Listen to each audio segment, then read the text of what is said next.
এরা হচ্ছে সভ্যতার জারজ সন্তান। এদের বিদেশি বাপ আর স্বদেশি মা।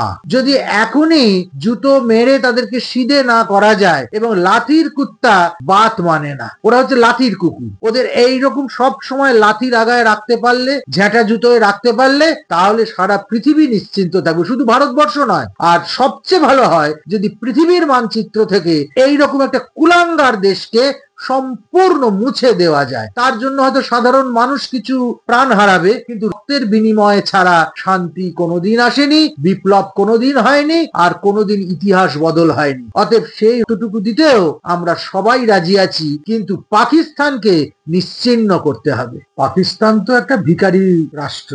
ভিখিরিরা যখন একা পারে না, তখন কি হয় আমরা দেখেছি, একদল ভিখিরি গিয়ে আক্রমণ করে। কিংবা এমন অনেক জায়গায় দেখা যায় যে একজনকে হয়তো কিছু দেওয়া হচ্ছে, দেখা গেল তার পেছনে পেছনে 10টা ভিখিরি দৌড়চ্ছে। আর পাকিস্তান নিজে যার খাবার জোটে না, যার যে গ্যাস সিলিন্ডার প্রোভাইড করতে পারে না তার নাগরিকদের, প্লাস্টিকের ভেতরে গ্যাস পুড়ে তারপর তাতে পাইপ লাগিয়ে ঘরে ঘরে তার সাপ্লাই হয়, এবং সেখানে বহুবার বিস্ফোরণ হয়েছে, বহুবার অগ্নিকাণ্ড হয়েছে। তথাপি যারা নিজের নাগরিক স্বাচ্ছন্দ্য রক্ষা করতে পারে না, তারা এসেছে ভারতবর্ষের সঙ্গে যুদ্ধ করতে। আসলে এই যে যুদ্ধ খেলা, এই যুদ্ধ খেলায় পাকিস্তানের নাক তো কাটা যাবেই, সেই সঙ্গে সঙ্গে আর একটা মজা হবে, বা মজা হচ্ছে এই যে সারা পৃথিবীতে মানবতার শত্রু কারা কারা আছে তারা সব আত্মপ্রকাশ করে ফেলছে। এইটাই হচ্ছে সবচেয়ে বড় ব্যাপার। পাকিস্তান কিন্তু আমাদের ভারতের যে সাধারণ নাগরিক তাদেরকেই বারবার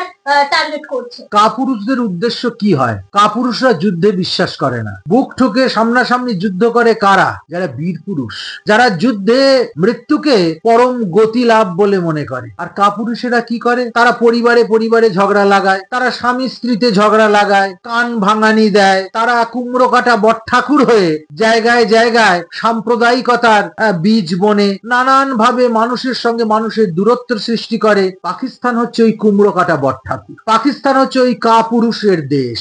সারা পৃথিবী ব্যাপী ইসলামের নামে আজকে যত ঘৃণা, যত লজ্জা, যত থুতু ফেলা, তার জন্য 90% দায় এবং দায়িত্ব হচ্ছে পাকিস্তানের মতো কাপুরুষ রাষ্ট্রে। এরা শুধু নিজেরাই কাপুরুষ হচ্ছে তাই নয়, এরা আশেপাশে আবার বাচ্চা কাচ্চা জড়ো করছে, বন্ধু বান্ধব জড়ো করছে, করে কি করতে চাইছে? সারা পৃথিবীময় একটা লঙ্কা কাণ্ড লাগিয়ে দিতে চাইছে। কিন্তু পাকিস্তানের এই প্রচেষ্টা এর আগেও সফল হয়নি, এখনো হচ্ছে না।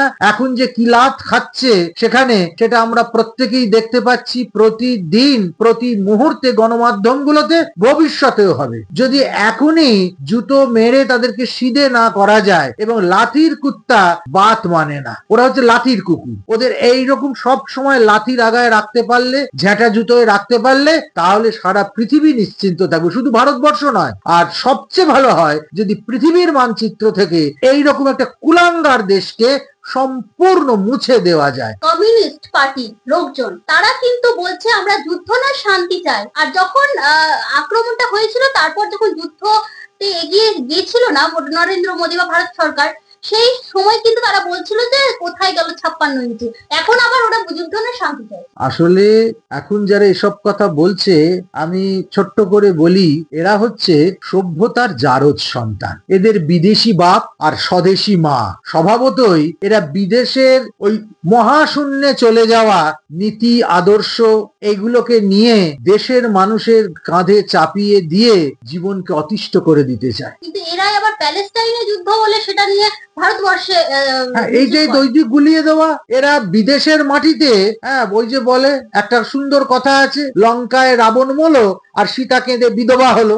এরা হচ্ছে ওই সীতা কেঁদে বিধবা হওয়া দলের লোকজন। কোথায় কি হলো সেইটা নিয়ে এরা মিছিল করে, মোমবাতি মিছিল করে, বিক্ষোভ করে, ধর্ণা করে। আর যখন আমাদের দেশের মানুষ আক্রান্ত হচ্ছে, সর্বোপরি যখন ভারতবর্ষের সার্বভৌমত্বের ওপরে চ্যালেঞ্জ আসছে, ভারতবর্ষ নিজে আক্রান্ত হচ্ছে, তখন এরা শান্তির কথা বলে, শান্তির বাতাবরণ এখানে নিয়ে আসবার চেষ্টা করে। এই সমস্ত ভুঁইপোর লোকজন, এই সমস্ত জঘন্য মানুষজন, এই সমস্ত নিকৃষ্ট মানুষজন, এদের কথার কোনো গুরুত্ব দেবারই দরকার নেই। এদের একটাই উত্তর, সাইট এদের দেখো এবং শুট করো। শুট অ্যান্ড সাইটই হচ্ছে এদের একমাত্র গতি, দেখা মাত্র গুলি।